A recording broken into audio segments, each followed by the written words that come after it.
This is the Motorola Edge X30 Disassembly. If you want to see more videos like this, make sure you subscribe and follow me on Twitter so you'll be notified when I upload a new video. And if you need any tools, there are links in the description.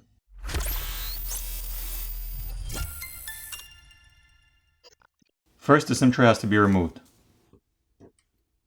Next, we need to use a hairdryer or a heat gun to apply heat to the back plate to loosen up the adhesive underneath, and then we're going to use a plastic pry tool to pry the back plate off. Here's a better look at the Gorilla Glass 5 backplate. Next, the glass cover around the camera lens needs to be heated up and pried off. Here's a better look at that. There are 17 Phillips screws which need to be removed. Now the top plastic cover can be lifted up and removed. The glass camera lens covers can be replaced by applying heat and prying the glass portions off. The dual LED flash is located here, and there are some antenna lines drawn on this plastic cover which are the light gray color lines. The NFC antenna is located in the center, and there's some graphene film to help transfer heat.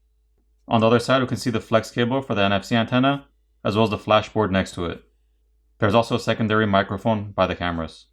Now that we have access to the battery cables, we're going to disconnect those first. Once the battery cables are disconnected, we can proceed to disconnect the rest of the cables. There are 3 coaxial cables on the right side of the board that need to be disconnected by popping them off.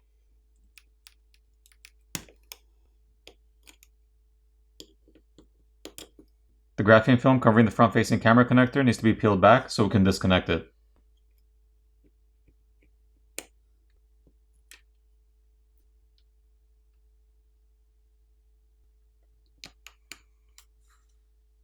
There's a single Phillips screw holding the board down that needs to be removed. Now the main board can be lifted up and removed.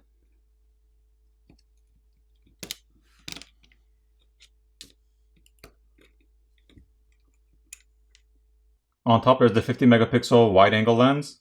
In the center is the 50 megapixel primary camera, followed by the 2 megapixel depth lens on the bottom.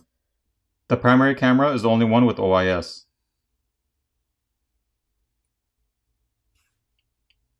The connectors for the cameras can be disconnected by just popping them off.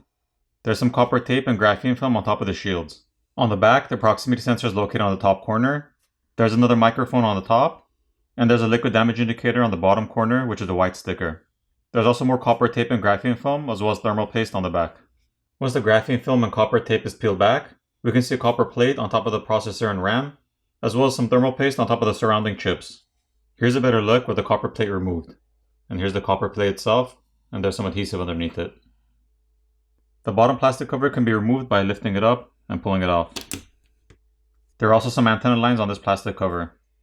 And there's a rubber gasket and mesh filter over the microphone openings. At this point, there are 3 flex cables that need to be disconnected.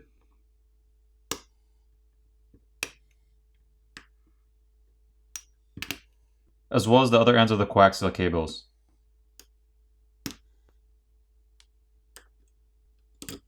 There's a single Phillips screw holding down the subboard. Now the subboard can be lifted up and removed. Here's a better look at that. The SIM reader is located on the back of the subboard. There's also a Phillips screw holding down the charger port board that needs to be removed.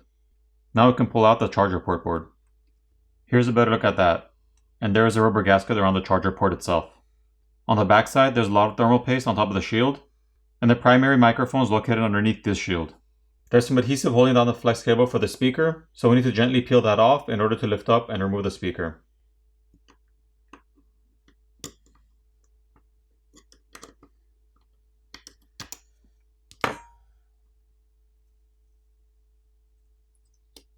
This speaker does have the little white foam balls, and there's some more graphene film on the speaker. There's a rubber gasket and mesh filter over the speaker opening on the frame. In order to remove the battery, there's no pull tabs provided to help us pry it off, so we're going to have to use some isopropyl alcohol and get some around the edges of the battery and let it sit there for 30 seconds to a minute so it eats away at the adhesive underneath, making it easier to pry off.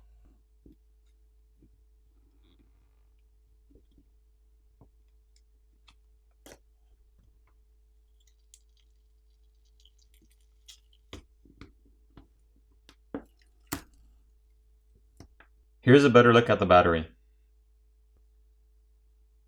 Once the battery is removed, we can see the flex cable for the screen, which is routed through an opening in the mid-frame. We can also see these two flex cables which connect the main board to the subboard and charger port board.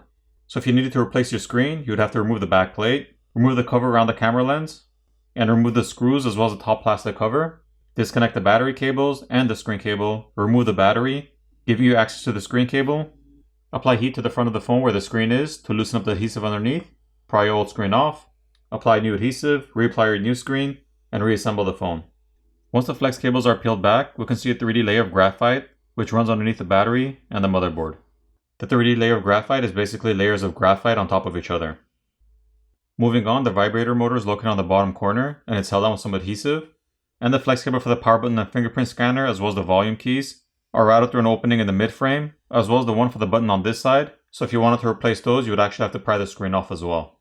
The earpiece speaker is located on top and that's also held on with some adhesive. There are two more liquid damage indicators on the bottom by the charger port and the SIM reader. For the repairability score, I give this phone a 5 out of 10. Now it's time to put the phone back together.